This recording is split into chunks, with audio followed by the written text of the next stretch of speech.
나는 비과세를 받아야 되니까 하나를 더 사면 안 된다. 이렇게 생각하는 분들이 상당히 많았어요. 그런데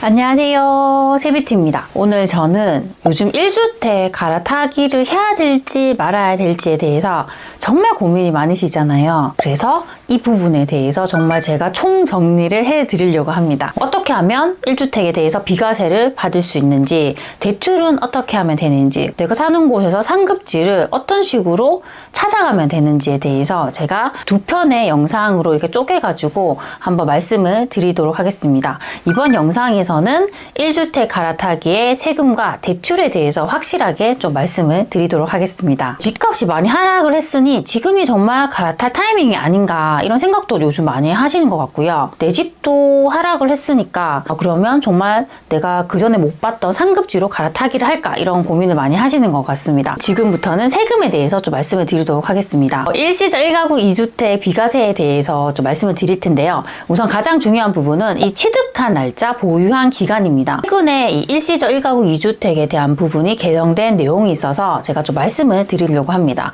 일시적 1가구 2주택 같은 경우는 기존 주택이 있고 1년 후에 새로운 주택을 취득을 해야 합니다. 그리고 그 새로운 주택을 취득하고 나서 3년 이내에 기존 주택을 처분을 하시면 그 기존 주택에 대해서 비과세를 받을 수 있다는 내용입니다. 근데 예전에는 이게 조정 대상 지역이냐 비조정 지역이냐에 따라서 처분 기간이 달랐어요. 비조정 지역 같은 경우는 3년이었고요. 조정 대상 지역 같은 경우는 이게 1년이 되기도 하고 2년이 되기도 했습니다. 근데 이번에 다 바뀌었습니다. 이제 헷갈리지 않게 3년으로 다 바뀌었어요. 저희가 신규 주택을 취득한 날로부터 3년 이내에만 기존 주택을 처분을 하면 이 기존 주택을 비과세 받을 수 있다. 이렇게 생각을 하시면 좋을 것 같습니다. 이 부분은 2023년 1월 12일에 처분을 하는 것에 대해서 이제 소급 적용이 돼요. 그래서 이 법령이 개정이 되는 거 확인을 하시고 이 부분을 꼭 확인을 하셨으면 좋겠습니다. 이렇게 일시적 1가구 2주택이 인정이 돼버리면 일단 양도세에 있어서 그 1주택 비과세 혜택을 받을 수가 있잖아요. 그게 정말 큰 메리트인 것 같습니다. 그리고 추가적으로 80%까지 장기 보유 특별 공제가 적용이 됩니다. 아까 제가 말씀드린 부분, 이 일시적 1가구 2주택 같은 경우는 법령이 언제 개정되는지를 꼭 확인을 하시고 소급 적용되는 날짜까지 꼭 체크를 하셨으면 좋겠습니다. 항상 비과세 1주택인 분들은 비과세에 좀 집착을 많이 하시더라고요. 1주택인 경우에 나는 비과세를 받아야 되니까 하나를 더 사면 안 된다. 이렇게 생각하는 분들이 상당히 많았어요. 그런데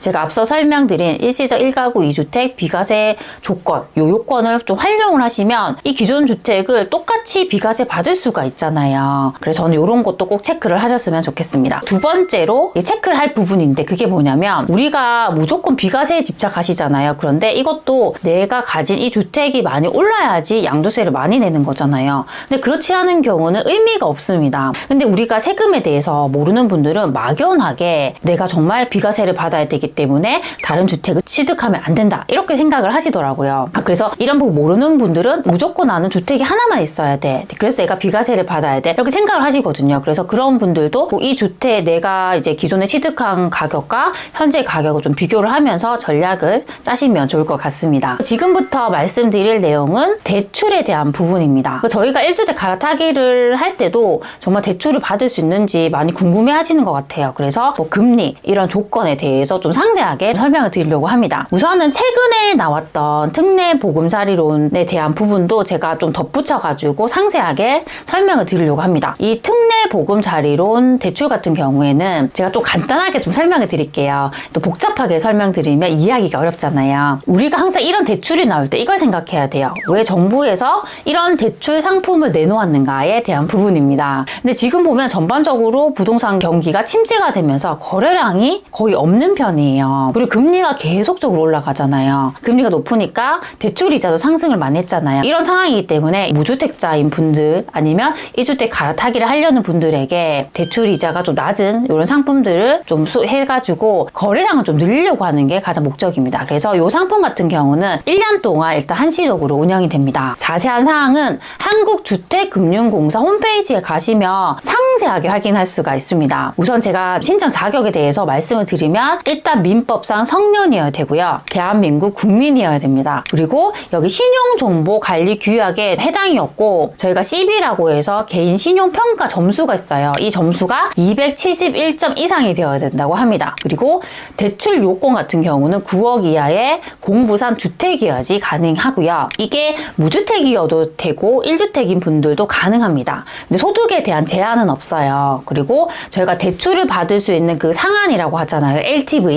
그게 최대 70% 정도 되고요. DTI가 한 최대 60% 정도 됩니다. 대출 한도는 5억까지가 돼요. 근데 이게 만기가 뭐 10년, 15년, 20년, 30년, 40년, 50년 이렇게 할 수 있다는 게 좀 장점이고요. 근데 40년, 50년 이런 식으로 하려고 하면 또 특정 조건에 충족이 되어야 된다고 합니다. 그리고 이거 상환하는 방식인데요. 저희가 뭐 원리금 균등, 원금 균등, 체증식, 분할 상환 이렇게 있습니다. 근데 여기서 하나 좀 중요한 게 체증식 분할 상환이라는 건데요. 요게 좀 제가 설명을 드릴게요.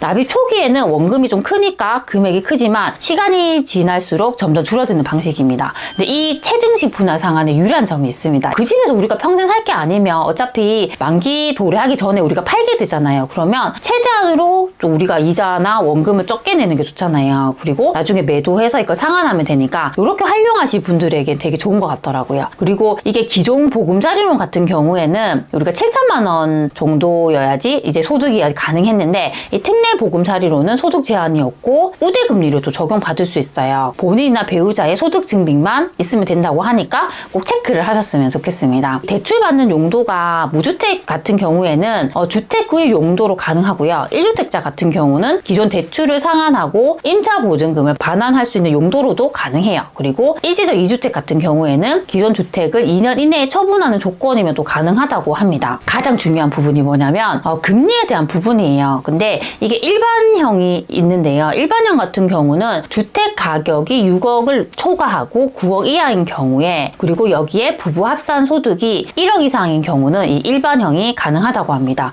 근데 금리가 4.25에서 4.55% 정도가 되고요. 우대형이 또 따로 있습니다. 근데 우대형 같은 경우는 주택 가격이 6억 이하여야 되고 부부 합산 소득이 1억 이하인 경우에 4.15에서 4.45%로 책정이 되어 있다고 합니다. 근데 이거 신청하실 때 또 팁을 하나 드릴게요. 인터넷으로 우리가 신청을 하신다거나 아니면 사회적 배려층 저소득 청년에게는 우대금리가 적용이 돼요. 그래서 최대액의 0.9%가 좀 낮아져서 금리가 최저 연 3%까지 가능하다고 합니다. 최근까지 보면 주택담보대출금리가 5%까지 이렇게 나갔었어요. 근데 거기에 비하면 확실하게 이게 메리트가 있다고 저는 생각을 합니다. 잠깐 앞에서 말씀드렸지만 영업점에 직접 가시는 것보다는 온라인으로 신청을 하시면 아까 우대금리가 적용이 된다고 했잖아요. 그래서 훨씬 유리해요. 제가 온라인으로 할 수 있는 방법을 저희가 홈페이지에서 하는 방법이랑 모바일에서 하는 방법을 좀 알려드릴게요. 제가 사진으로도 이렇게 알려드릴 테니까 한 번 더 체크를 하시면 좋을 것 같습니다. 근데 나는 이것도 어렵다라고 생각하시는 분들은 저희가 한국주택금융공사 콜센터가 있습니다. 제가 전화번호도 이렇게 넣어드릴게요.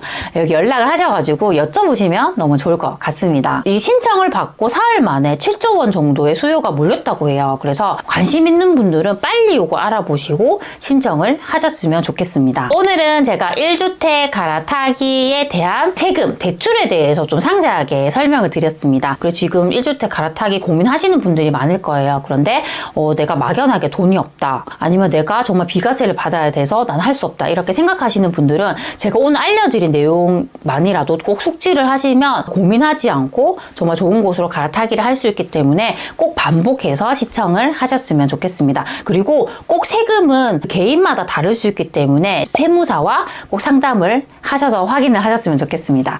그럼 우리 다음 시간에 만나요. 안녕.